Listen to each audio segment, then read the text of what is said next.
Hello दोस्तों, मैं अभिषेक मिश्रा धैर्य कोचिंग संस्थान के इस यूट्यूब चैनल पे आपका स्वागत करता हूँ। ये नेक्स्ट वीडियो है आपके सिंपल इंटरेस्ट पर। इसके पहले की जो वीडियो आपको अवेलेबल है आप उसे देख चुके होंगे। इसके पहले की 4 क्लासें हो चुकी हैं, 3 से 4 क्लासें। हम सिंपल इंटरेस्ट पर लगातार क्वेश्चन की सीरीज को जारी रखते हैं, ठीक है। जिन बच्चों को कोई डाउट हो या जिन बच्चों को किसी भी प्रश्न में कोई प्रॉब्लम हो या वो किसी प्रैक्टिस पेपर को सॉल्व कर रहे हैं, SSC pre, mains, NTPC, RRB, किसी भी पार्ट को अगर आप सॉल्व कर रहे हो तो आप उसे टेलीग्राम ग्रुप में क्वेश्चन भेजकर डिस्कशन कर सकते हैं, ठीक है। अगर हमें लगेगा क्वेश्चन को लेने लायक है तो हम उसे यूट्यूब पर आकर उस क्वेश्चन का सलूशन अवश्य कराएंगे। अदरवाइज़ आपको टेलीग्राम चैनल पर उसका सलूशन अवेलेबल हो जाएगा, ठीक है। चलिए आगे स्टार्ट करते हैं सीरीज को। तो आपको इसके पहले एक क्वेश्चन पिछली वीडियो में दे रखा था लास्ट में, उम्मीद है कि आप लोगों ने उसे सॉल्व किया होगा, ठीक है। थोड़ा सा आज वीडियो की जो शूटिंग है वो रात में हो रही है तो आपको बैकग्राउंड नॉइज़ आ रहा होगा, तो उसके लिए थोड़ा सा माफ़ी चाहता हूँ, ठीक है।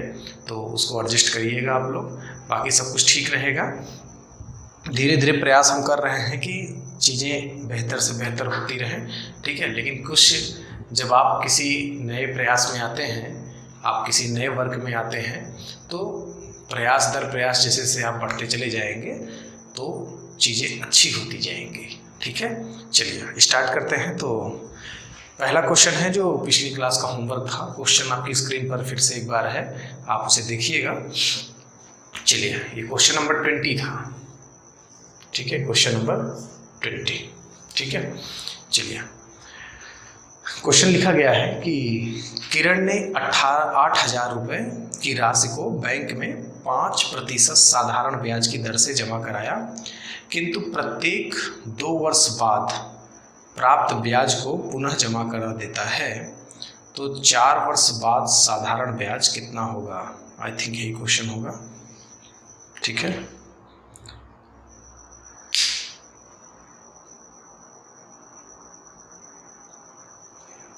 हाँ सही है। चलिए तो क्वेश्चन ये है कि 8,000 रुपये की धनराशि है, ठीक है। 8,000 रुपये की, यानी इसका जो मूलधन है वो कितना है, 8,000 रुपये मूलधन दे रखा है, 8,000 रुपये, ठीक है।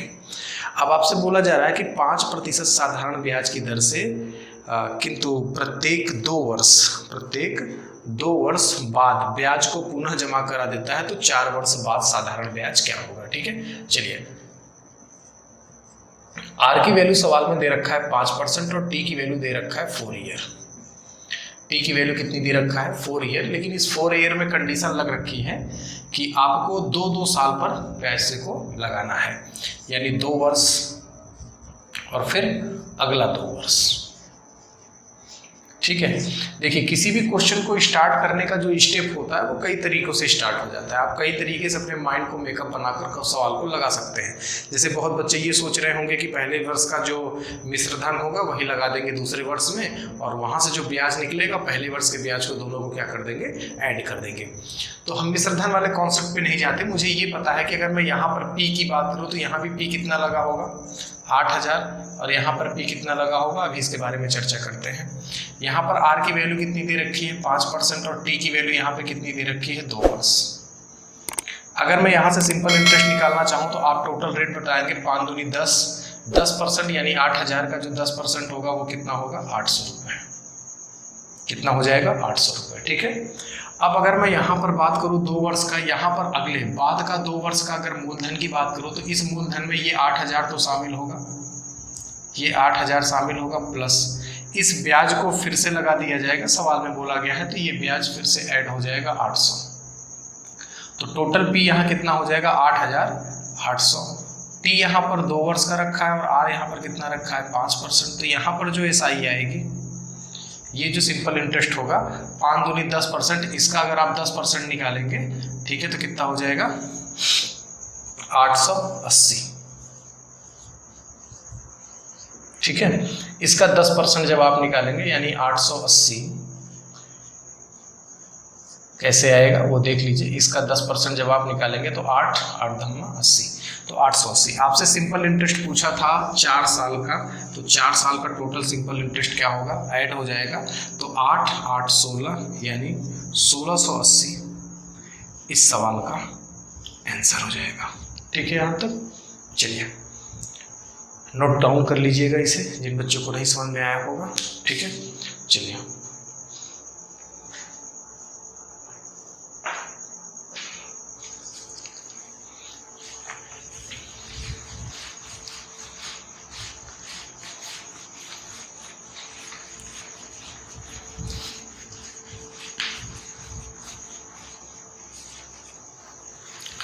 नेक्स्ट क्वेश्चन पे आते हैं। आपकी स्क्रीन पर है, क्वेश्चन को पढ़िएगा और एक बार सॉल्व करने की कोशिश करिएगा। Question number 21।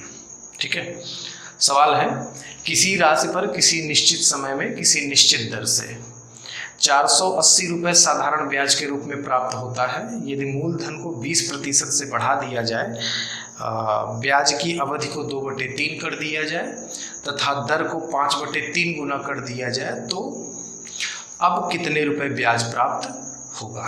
ठीक है, चलिए तो क्वेश्चन ऐसा कुछ है कि आपके पास जो सिंपल इंटरेस्ट है प्रारंभ का वो दे रखा है 480 रुपये। तो यहाँ पर ये जो सिंपल इंटरेस्ट है वो पहले से दे रखा है कितना, 480 रुपये।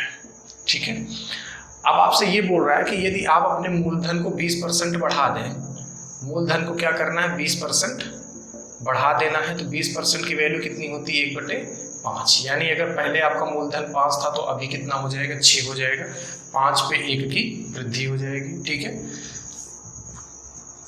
समय को 2/3 कर देना है, टाइम को क्या करना है 2/3 गुना, यानी अगर पहले समय 3 था तो अभी समय कितना हो जाएगा 2 हो जाएगा। रेट को क्या कर देना है 5/2 गुना, रेट को क्या कर देना है 5/3 गुना, 5/3 गुना। तो रेट जो है पहले अगर 3 था तो अभी कितना हो जाएगा 5 हो जाएगा। ठीक है, अब आपको क्या करना है, आपको सिंपल इंटरेस्ट निकालना है। सिंपल इंटरेस्ट क्या होता है, P इंटू आर इंटू में T, तो इनका मल्टीप्लाई होगा 5 5 या 15 या 45। ठीक है, और इसको कैलकुलेट करेंगे 5 दूनी 6 दूनी 12 पंचे 60। आप इसको कट कर सकते हैं, 15 या 45 और 15 चौके 60।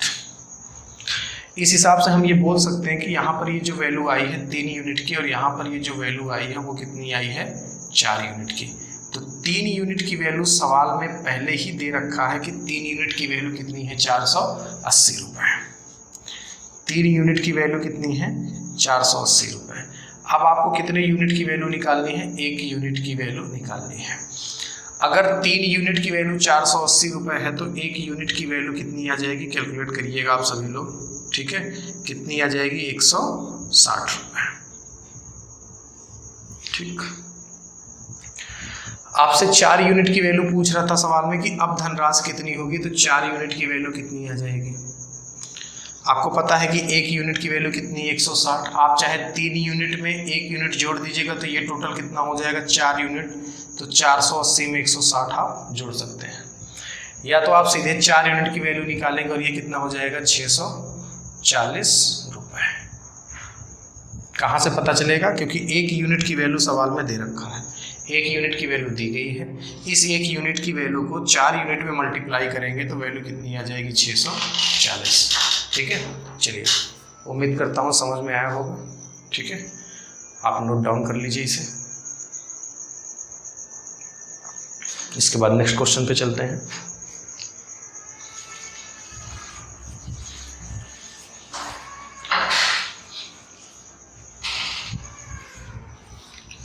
चलिए क्वेश्चन नंबर 22, क्वेश्चन नंबर 22। ठीक, क्वेश्चन क्या दे रखा है, आप सवाल को पढ़िएगा और सॉल्व करने की कोशिश करिए। क्वेश्चन दिया हुआ है कि यदि समान वार्षिक दर से समान समय के लिए x रुपये का साधारण ब्याज y हो और y रुपये का साधारण ब्याज कितना हो z हो, तो निम्नलिखित में कौन सा कथन सत्य है। ठीक है, चलिए सवाल में क्या बोला गया है कि यदि आपके पास मूलधन x हो तो आपका जो सिंपल इंटरेस्ट प्राप्त होता है वो y प्राप्त होता है। और फिर बोला है कि यदि आपका मूलधन y हो और तब सिंपल इंटरेस्ट आपको प्राप्त होता है z। तो आप एक थ्योरी को जरा समझिएगा कि SI बराबर क्या होता है। SI बराबर होता है PRT अपॉन 100, PRT अपॉन 100। तो यहाँ से जब आप RT अपॉन 100 निकालेंगे तो ये हो जाएगा SI अपॉन में P। ठीक, छोटा सा कॉन्सेप्ट है, आप समझ सकते हैं कि फार्मूले को आपने थोड़ा सा मॉडरेट कर दिया है। अब आप इस चीज़ को ज़रा देखिएगा कि इस सवाल में बोला गया है कि आपके पास R जो है वो नहीं बदलने वाला, जो T है वो नहीं बदलने वाला, जो 100 है वो भी नहीं बदलने वाला, यानी ये जो पूरी वैल्यू है ये पूरी वैल्यू क्या है आपके पास, कांस्टेंट है। ये पूरी वैल्यू आपके पास क्या है, कांस्टेंट है, ये नहीं बदलेगी। तभी इस हिसाब से अगर मैं यहाँ पर निकालना चाहूँ तो मैं यहाँ पर क्या लिख सकता हूँ, y अपॉन में x। क्यों? क्योंकि SI अपॉन में P होता है, तो SI कितना है, y है, और P कितना है, x है। यहाँ भी क्या लिख सकता हूँ, बराबर लगा के। बराबर क्यों लगा रहा हूँ, क्योंकि ये जो वैल्यू है ये वाली, ये वैल्यू इसके लिए भी वही रहेगी और इसके लिए भी वही रहेगी, तो ये वैल्यू तो दोनों जगहों पर बराबर होगी, इसलिए हम y अपॉन में x करते हैं। यहाँ पर क्या करेंगे, z अपॉन में y। तो इस हिसाब से ये क्या आ जाएगा, y स्क्वायर में x इंटू में z। ये इस सवाल का क्या हो जाएगा, आंसर। क्लियर है यहाँ तक? चलिए नोट कर लीजिएगा।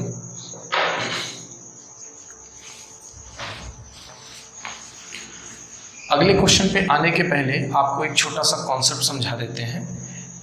पहले वीडियो में इसका कॉन्सेप्ट हो चुका है पहली क्लास में। जो बच्चे आज नए जुड़ रहे हैं कॉन्सेप्ट उनके लिए है, और बाकी अगर आपको पूरा डिटेल कॉन्सेप्ट चाहिए तो आप पहली वीडियो को ज़रूर से ज़रूर देखिएगा, ठीक है।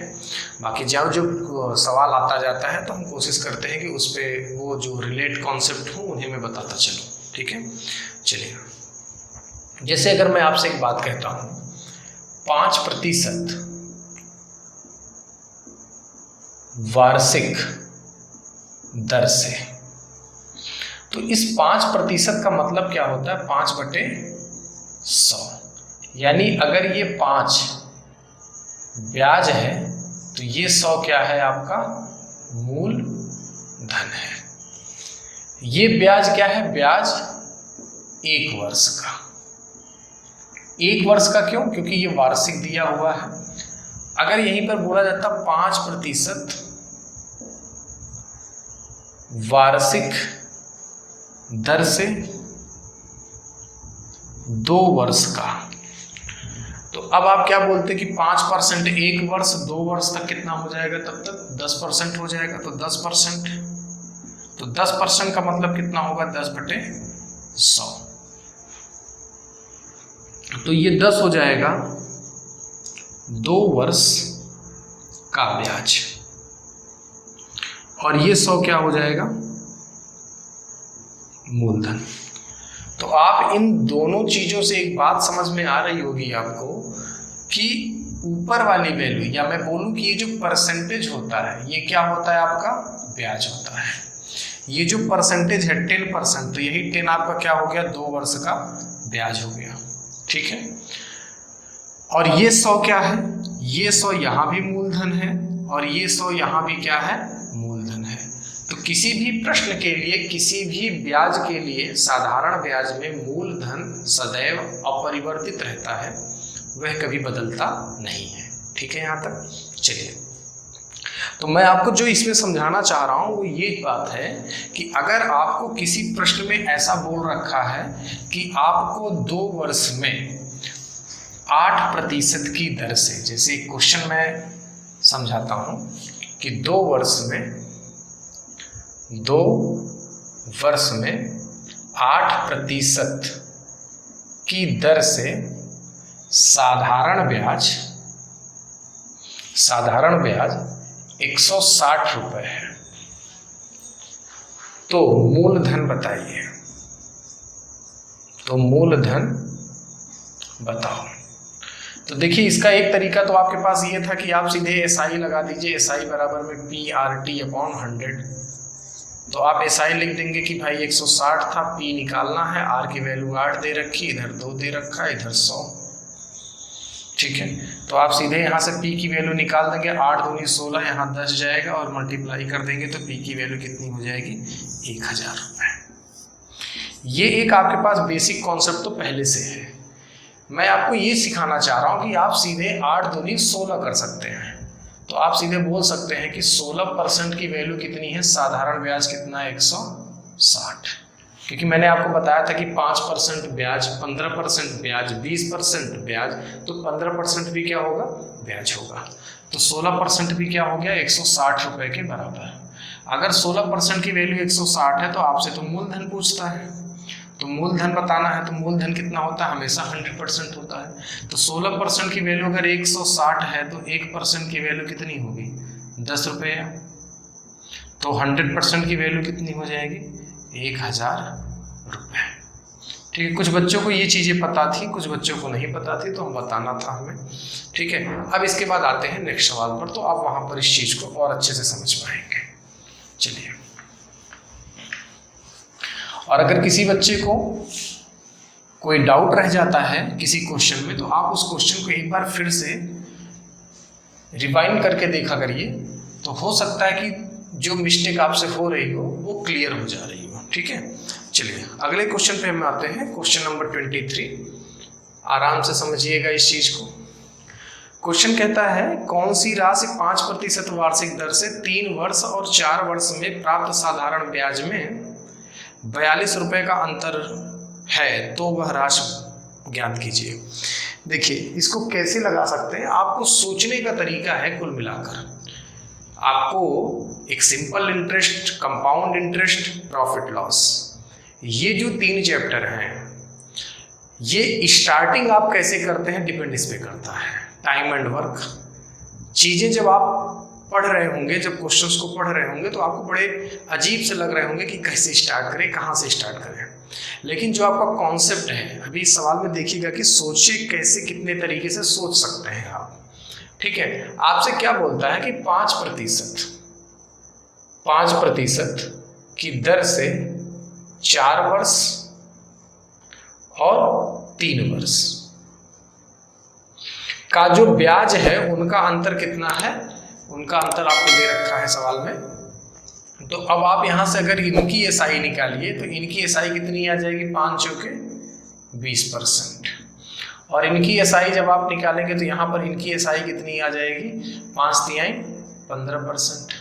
अब आपसे बोल रहा है कि इनके सिंपल इंटरेस्ट में अगर ये वाला सिंपल इंटरेस्ट हम घटा दें तो जो मेरे पास वैल्यू आएगी वो वैल्यू होगी 42 रुपये। वो वैल्यू कितनी हो जाएगी, 42 रुपीज़। तो अगर 20% में से 15% निकाल देंगे तो वैल्यू कितनी आ जाएगी, 5%, और ये वैल्यू कितनी हो जाएगी, 42 रुपये। अब यहाँ पर रुकना। अब मैं आपको बताता हूँ कि अगर आपने थोड़ा सा स्टेप अच्छा सोचा होता तो ये जो 15 और 20 आपने लिखा, ये आपको न लिखना पड़ता।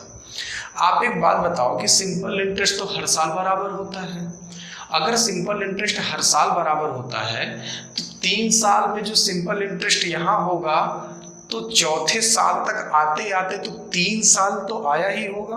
तो उस 3 साल में जो सिंपल इंटरेस्ट होगा वो तो इसके बराबर ही होगा। तो ये इससे कितना ज़्यादा है, 1 साल ज़्यादा है। तो 1 साल ज़्यादा है तो 1 साल का सिंपल इंटरेस्ट है कितना, सीधे 5%। जैसे यहाँ पर क्या होता, अगर मान लेते यहाँ पर होता 5, यहाँ पर होता 5 वर्ष, यहाँ पर होता 3 वर्ष।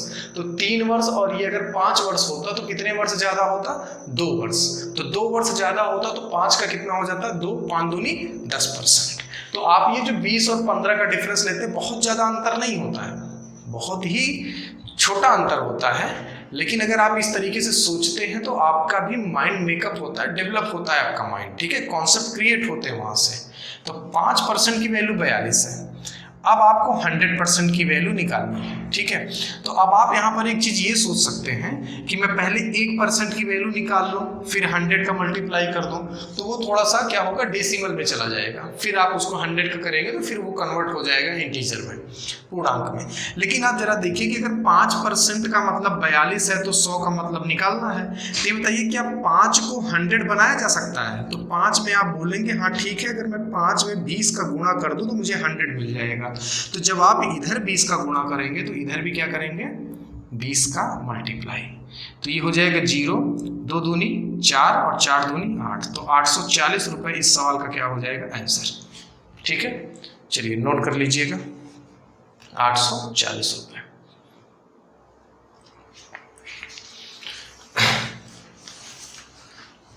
आगे बढ़ते हैं अगले प्रश्न पर। आपकी स्क्रीन पर है क्वेश्चन नंबर 24।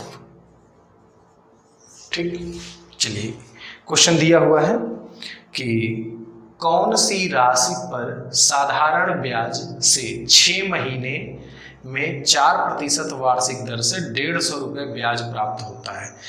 बेहद ही सिंपल सवाल है, आपसे ये बोल रहा है कि 4% की दर से 6 मंथ का, कितने मंथ का, 6 मंथ का। ठीक है, 6 मंथ का आपसे क्या पूछता है, सिंपल इंटरेस्ट। तो ये बताइए कि ये 4% क्या है, ये 4% आपको है वार्षिक, ये 4% आपके पास क्या है, वार्षिक है। अच्छा, ये 6 मंथ क्या है, ये आधा वर्ष है, 1/2 साल। अगर 4% वार्षिक है तो 1/2 का मतलब कितना हो जाएगा, यहाँ पर आ जाएगा कितना, 2%। तो ये बताइए कि अगर 2% की वैल्यू सवाल में कितना दे रखा है, 150 रुपये, क्योंकि 6 महीने तक ही ब्याज मिलता है। ठीक है, 6 महीने तक ही ब्याज मिलता है, तो 6 महीने का जो रेट लगेगा वो कितना लगेगा, 4% तो वार्षिक लगता है, तो 6 महीने का कितना लगेगा, 2%। तो 2% की वैल्यू 150 है, तो आपको यहाँ से कितना निकालना है, 100% की वैल्यू। आपके पास फिर वही ऑप्शन है कि आप पहले 1% निकाल कर फिर 100 निकालिए, या आप सोचिए कि 2 में कितने का गुणा करें कि 100 आ जाएगा, तो आप बोलेंगे 2 में 50 का गुणा कर देते हैं, तो फिर इधर भी कितने का गुणा करेंगे, 50 का। तो 15 × 5 = 75 और ये 00 आंसर। ठीक है, चलिए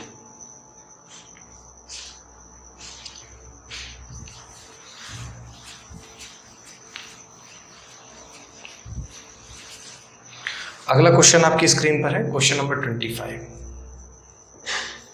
क्वेश्चन नंबर 25 क्वेश्चन है कि वह धनराशि क्या है जिस पर 6% वार्षिक दर से 14 माह का साधारण ब्याज उसी राशि पर 8% वार्षिक दर से 8 माह के साधारण ब्याज से 250 रुपये अधिक है। ठीक है, सवाल में ये कहता है कि अगर आप एक कोई मूलधन है, इसी मूलधन को अगर आप 6% की दर से 14 मंथ तक यूज करें और इसी धन को अगर आप 8% की दर से 8 मंथ तक यूज करें, तो इनका जो सिंपल इंटरेस्ट होगा, इनके सिंपल इंटरेस्ट से जब आप घटाएंगे तो इनका जो अंतर दे रखा है क्वेश्चन, वो दे रखा है 250 रुपये। इनका जो अंतर दे रखा है वो कितना दे रखा है, 250 रुपये। ठीक, यानी 6% का जो रेट है वे 8% के रेट का जो डिफरेंस है वो कितना है, 250 रुपये। ठीक है, यहाँ तक। तो आपको निकालना है मूलधन। इस सवाल को आप फार्मूले की भी मदद से कर सकते हैं, लेकिन हम कोशिश करेंगे कि आपने अभी जो कॉन्सेप्ट सीखा है डिफरेंस का, आप उससे इस क्वेश्चन को सॉल्व करिए। ठीक है, चलिए अगर मैं यहाँ से टोटल रेट निकालना चाहूँ इसका, अगर मैं इसका क्या निकालूँ, टोटल रेट। तो टोटल रेट जो बच्चे फार्मूला नहीं जानते, टोटल रेट का फार्मूला होता है रेट इनटू में टाइम, रेट इनटू में टाइम। और एक चीज याद रखिएगा, अगर ये रेट वार्षिक है तो टाइम भी वार्षिक होना चाहिए, अगर ये रेट मंथली है तो टाइम भी किस में होना चाहिए, मंथली में होना चाहिए। ये 6% क्या है, ईयरली है, ये 6% क्या है, ईयरली है, और ये 8% भी क्या है, ईयरली है। यहाँ जब आप टोटल रेट निकालेंगे तो टोटल रेट आ जाएगा 6 इंटू में 14 डिवाइड बाई 12। ठीक है, यहाँ तक कैसे मैं आपको बताता हूँ कि अगर आप 12 मंथ की बात करिए तो 12 मंथ बराबर कितना होता है, 1 ईयर होता है।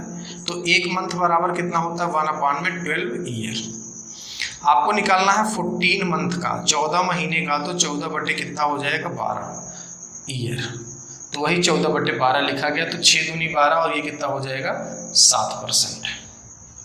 ठीक, अगर मैं इसकी बात करूं, यहां पर अगर मैं टोटल रेट निकालूं, टोटल रेट, तो ये हो जाएगा 8 इंटू में 8/12, तो 4 दूनी 8 और 4 तिहाई 12, यानी कितना हो जाएगा, 16/3%।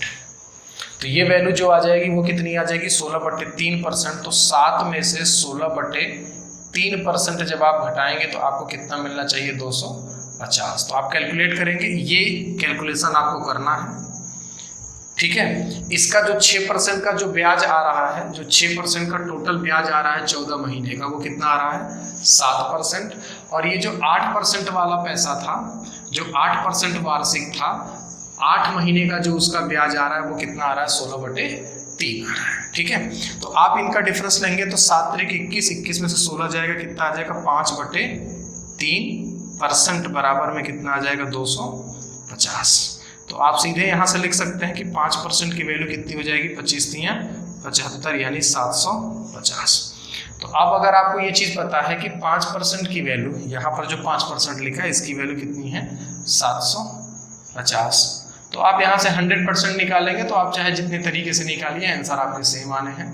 तो 100% की वैल्यू कितनी आ जाएगी, 7500 रुपये।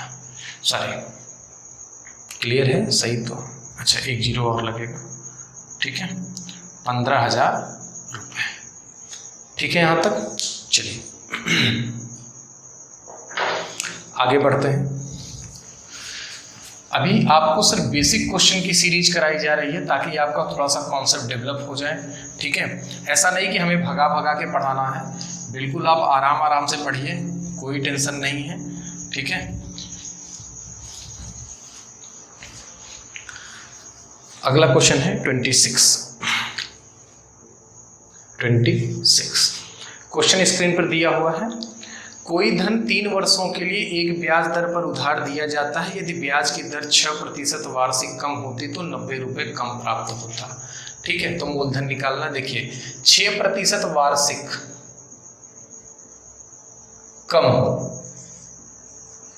6% वार्षिक क्या हो, कम हो, तो इस हिसाब से 3 वर्ष में कितना कम हो जाएगा। तो आप बोलेंगे अगर 6% 1 साल में कम होता है तो 3 साल में कितना कम हो जाएगा, 18% क्या हो जाएगा, कम हो जाएगा। क्योंकि भाई हर साल कितने परसेंट कम होता है, हर साल 6%, दूसरे साल भी 6%, तीसरे साल भी 6%, तो 6, 6, 12 और 6, 18%। तो टोटल 18% की कमी हो जाएगी। और ये जो कमी है 18% की, वो बराबर किसके होगी, 90 रुपए के। तो 1% की जो कमी दर्शाई जाएगी वो कितने के बराबर होगी, 5 रुपए के। आपसे सिंपल सा पूछता है मूलधन, तो मूलधन तो हमेशा 100% होता है, हमेशा मूलधन क्या होता है, 100%। तो ये वैल्यू कितनी आ जाएगी, 500। क्लियर है यहाँ तक, चलिए नोट कर लीजिए।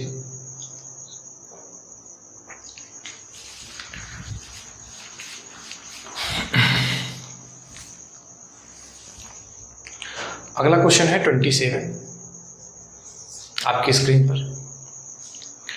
कमला 2 समान राशि को 2 बैंकों में क्रमशः 10% और 12% साधारण ब्याज दर पर जमा किया। यदि 1 वर्ष के अंत में उसे दोनों बैंकों से कुल 1050 रुपये ब्याज प्राप्त हुआ तो उसने बैंक में कितने रुपए जमा कराए।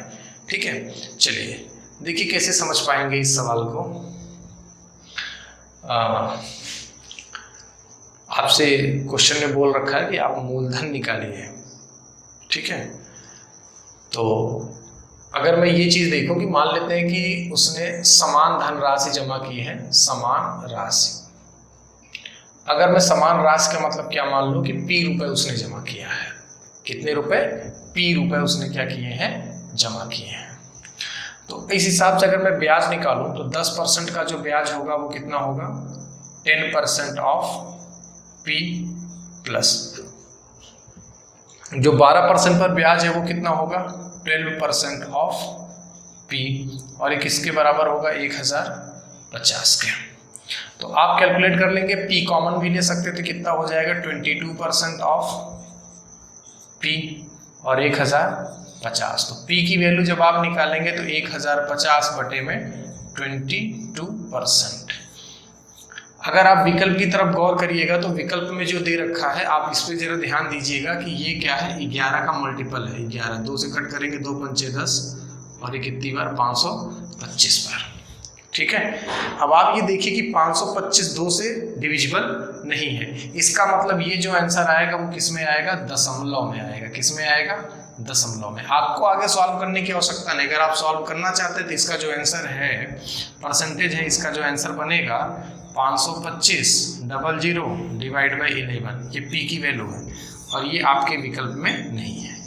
ठीक है यहाँ तक। चलिए अगले क्वेश्चन पे आते हैं।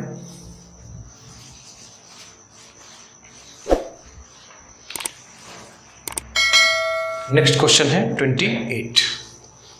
अगला प्रश्न है 28। सवाल दे रखा है कि दिवाकर ने 800 रुपए को 2 असमान भागों में बांटकर बैंक पीएनबी और एसबीआई में जमा किया। बैंक पीएनबी की ब्याज दर 10% तथा समय 8 वर्ष। यानी पीएनबी का जो रेट है वो 8% है और ये जो समय है 10% है, और एसबीआई का जो रेट है वो 12% है। सॉरी, एसबीआई का जो रेट है 12% तथा समय कितना है 10 वर्ष। समय कितना है 10 वर्ष, ये 12% है और इनका जो टाइम है वो कितना है 10 ईयर है। समय में कुछ गड़बड़ लिख दिया क्या, 8 वर्ष और 10 वर्ष। 8 वर्ष 10% और अच्छा ये ऊपर नीचे हो गया है, ये ऊपर नीचे, यहाँ पर क्या होगा 10% और ये वैल्यू कितनी होगी 8 वर्ष। ठीक है, अभी सही है। अच्छा, जो टोटल P है वो कितना है 8000 रुपये। ठीक है, अब मान लेते हैं कि इसको P1 मिला है और इसको कितना मिला है P2 मिला है। ठीक है, अब इस हिसाब से इनको P1 मिला है और इनको कितना मिला है P2 मिला है। ठीक है, चलिए सवाल को सॉल्व करने का जो अप्रोच है वो कई तरीकों से निकल के आएगा। मैं बार बार इस चीज़ की बात कर रहा हूँ। ठीक है, मैं एक बार आपको पूरा समझाता हूँ, फिर बताऊंगा कि शॉर्ट में कैसे लग पाता है ये सवाल अगर आप एग्जाम में लगाते तो। ठीक है, चलिए अगर मैं एक चीज़ देखूँ कि इनका जो साधारण ब्याज है वे दोनों का साधारण ब्याज क्या है, समान है। यहाँ पर जो ब्याज है वो समान है, ब्याज समान है। तो यहाँ पर जब आप ब्याज निकालेंगे तो आप लिखेंगे P1 इंटू में 8 इंटू में 10%, ये बराबर किसके होगा P2 इंटू में 12% इंटू में 10। तो 10 से 10 कैंसिल हो जाएगा और 4 दूनी 8 और 4 तिहाई 12, तो ये हो जाएगा 2P1 बराबर 3P2। तो अगर आप P1 डिवाइड बाई P2 निकालना चाहेंगे तो ये वैल्यू कितनी आ जाएगी 3/2। तो अब आप यहाँ से एक चीज़ समझ सकते हैं कि अगर मैं रेशियो बनाना चाहूँ तो ये रेशियो कितना हो जाएगा P1 रेशियो P2 और ये कितना हो जाएगा 3:2। यानी अगर मैं इसको लिखना चाहूँ, इसको टोटल ऐड करूँगा तो 3 2 5 यूनिट, और 5 यूनिट की वैल्यू कितनी दे रखी है 8000। 5 यूनिट की वैल्यू कितनी दे रखी है 8000, तो 1 यूनिट की वैल्यू कितनी दे रखी होगी 1600। 1 यूनिट की वैल्यू कितनी दे रखी है 1600 रुपये। ठीक है, कहीं गलत तो नहीं है, चलिए ठीक, कोई दिक्कत नहीं। देख लीजिएगा अगर कहीं कोई प्रॉब्लम आ रही होगी तो आप उसे कैलकुलेट कर लीजिएगा। ऑप्शन से मैच नहीं कर रहा है 1600। अच्छा, ये 8000 नहीं, ये 800 है, क्वेश्चन में 800 है। ठीक है, तो ये 800 है, तो यहाँ से 1 0 कट जाएगा। अब आपसे प्रश्न में ये बोल रहा है कि 10% की दर पर जो पैसा दिया गया था वो कितना है, यानी आपसे पूछ रहा है कि ये P1 कितना है। P1 का मतलब 3 यूनिट, तो 3 यूनिट की वैल्यू कितनी हो जाएगी 16 3 48 यानी 480 रुपया। ये इस सवाल का क्या हो जाएगा आंसर हो जाएगा। ठीक है यहाँ तक। तो उम्मीद करता हूँ कि आपको ये पार्ट समझ में आया होगा। मैं डायरेक्ट करने की बात बता रहा था आपको। देखिए डायरेक्ट करने में क्या है ना कि ये जो पार्ट आपने इतना लिखा ये लिखिएगा ही मत। क्यों नहीं लिखेंगे आप जरा सोचिए जरा ध्यान से कि ब्याज समान है। ब्याज क्या है? समान है। एक बात बताइए कि अगर ब्याज समान है तो इसका जो 10 है इसके 10 से कैंसिल हो जाएगा, क्योंकि ये चीज तो बराबर आप करेंगे। अब आप यहां से ये देख सकते हैं कि ये 4 दूनी 8 और ये 4 तिहाई 12। ठीक है, मतलब कहने का ये है कि कुछ कैलकुलेशन ऐसे हैं जो एग्जाम में आप अनावश्यक कर देंगे।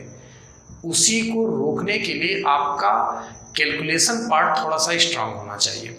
अब आप ये देखिए कि अगर ये P1 2 साल के लिए लगा है और ये P2 मान लेते हैं कि 3 साल के लिए लगा है, फिर भी दोनों बराबर हैं। फिर भी दोनों क्या है? बराबर है। तो इसका मतलब इसका जो P1 होगा वो बड़ा होगा किससे? P2 से। अगर P1 बड़ा होगा तो ये वैल्यू 3 हो जाएगी और P2 की वैल्यू कितनी हो जाएगी? 2 हो जाएगी। बस सवाल खत्म। 3 2 5 मिनट, 160, 16 3 48, 480। ठीक है, चलिए ये जो कॉन्सेप्ट अभी हमने ये यूज किया है, अभी जब आप आगे जाएंगे सीरीज को लंबा लेके चलेंगे, जब 10वां और आगे के वीडियो जब बनने लगेंगे तब आप देखेंगे वहां पर जो बड़े बड़े सवाल होंगे तो वो सिर्फ इतने मेथड से सॉल्व होना शुरू हो जाएंगे। तब आपको इतना डिटेल नहीं लिखना होगा, इसीलिए हम बेसिक से पढ़ा रहे हैं ताकि जब हम बड़े सवाल को सॉल्व कर रहे होंगे तो वहां पर आपको कोई भी कंफ्यूजन ना हो। ठीक है, और जो बच्चे वीडियो देखते हैं तो उनसे मेरा रिक्वेस्ट है कि वीडियो को भगा के ना देखें। ठीक है, भले ही आपको आता है मैं मानता हूं, लेकिन उसके लिए भी आप वीडियो को पॉज करके क्वेश्चन को सॉल्व करके उसका आंसर क्लियर करके तब आप आगे बढ़िए। ठीक है, अदरवाइज हो सकता है कि आपको बाद में कुछ प्रॉब्लम फेस करना पड़ जाए। ठीक है, इसलिए आप वीडियो को पूरा देखा करिए और अंत तक देखा करिए। क्लियर है यहाँ तक? चलिए आगे क्वेश्चन की बात करते हैं। Question number 29। क्वेश्चन क्या है कि राहुल ने 600 रुपए की धनराशि विपिन को तथा एक धनराशि चंद्रा को 25/3% साधारण ब्याज पर उधार दिया। 5 वर्षों के बाद विपिन तथा चंद्रा दोनों से कुल 400 रुपए का ब्याज प्राप्त हुआ तो राहुल ने चंद्रा को कितनी धनराशि दी? चलिए ये जो राहुल भाई साहब हैं तो राहुल जी ने 2 लोगों को पैसा दिया। एक तो विपिन को दिया और एक किसको दिया? चंद्रा को। विपिन को दिए हैं इन्होंने 600 रुपए। कितने रुपए? 600 रुपए। ठीक है, और चंद्रा को दिया है इन्होंने क्वेश्चन मार्क। कितना दिया वो पता करना है। इनका भी रेट कितना है? 25/3% और इनका भी रेट कितना है? 25/3%। यहाँ पर ये जो टाइम है वो 5 ईयर का है, यहाँ भी जो टाइम है वो कितने वर्ष का है? 5 वर्ष का है। तो यहाँ पर जो इनका टोटल ब्याज आता है मैं यहाँ पे लिखता हूं टोटल ब्याज। वो टोटल ब्याज दे रखा है 400 रुपए। ठीक है, यहाँ पर नहीं दिख रहा होगा, मान लेते हैं यहाँ लिख देते हैं। इनका जो टोटल ब्याज है, टोटल ब्याज वो दे रखा है 400 रुपए। ठीक है, अब एक बात बताइए, ये जो 400 रुपए है ये कितने साल का है? 5 वर्ष का है। अगर दोनों जगहों पर रेट सेम है, अगर दोनों जगहों पर रेट सेम है, इस चीज को याद रखिएगा, एक छोटा सा कॉन्सेप्ट है, ये छोटी छोटी चीजें मिलकर ही बड़ी बनेंगी। अभी अगर दोनों जगहों पर रेट सेम है तो मैं ये जो 5 वर्ष का ब्याज है इसको 1 वर्ष का बना सकता हूं। तो 1 वर्ष का कितना हो जाएगा? 80 रुपए। और 1 वर्ष से फायदा क्या होगा मैं भी आपको बताता हूं। अभी आप यहां पर सॉल्व करते हैं तो इस 5 को यूज करते हैं, यहां पर सॉल्व करते हैं तो भी इस 5 का यूज करते हैं, लेकिन अब हम सीधे 5 वर्ष का जो 400 रुपए ब्याज था वो कितने वर्ष का बना दिए? 1 वर्ष का। तो अब ये 5 वर्ष और ये 5 वर्ष अब मेरे किसी काम का नहीं है। बात यहां तक समझ में आ रही है कि नहीं आ रही? अब इसका यूज नहीं होने वाला, क्योंकि मैंने टी को कितना बना दिया? 1। यहां पे टी कितना बना दिया? 1 बना दिया। तो ये अब मेरे किसी काम का नहीं। अब आप यहां से सीधा सा इसका सिंपल इंटरेस्ट निकालेंगे तो आप बोलेंगे 600 का 25/3 3%। तो ये कैलकुलेट हो जाएगी 3 दूनी 6, यानी कितना हो जाएगा ये 50 रुपये 1 साल का। कितने साल का? 1 वर्ष का SI। अब एक बात बताइए कि 1 वर्ष का SI 80 रुपये है, लेकिन यहाँ पर 1 वर्ष का SI कितना आता है 50, यानी अगर मैं यहाँ से 50 माइनस कर दूँ तो वैल्यू कितनी बचेगी 30 रुपये। और ये 30 रुपये किसका है? 25/3%, ये निकालना है। अब मैंने आपको अभी इसके पहले बताया था कि परसेंटेज का मतलब क्या होता है। परसेंटेज का मतलब होता है इंटरेस्ट यानी ब्याज।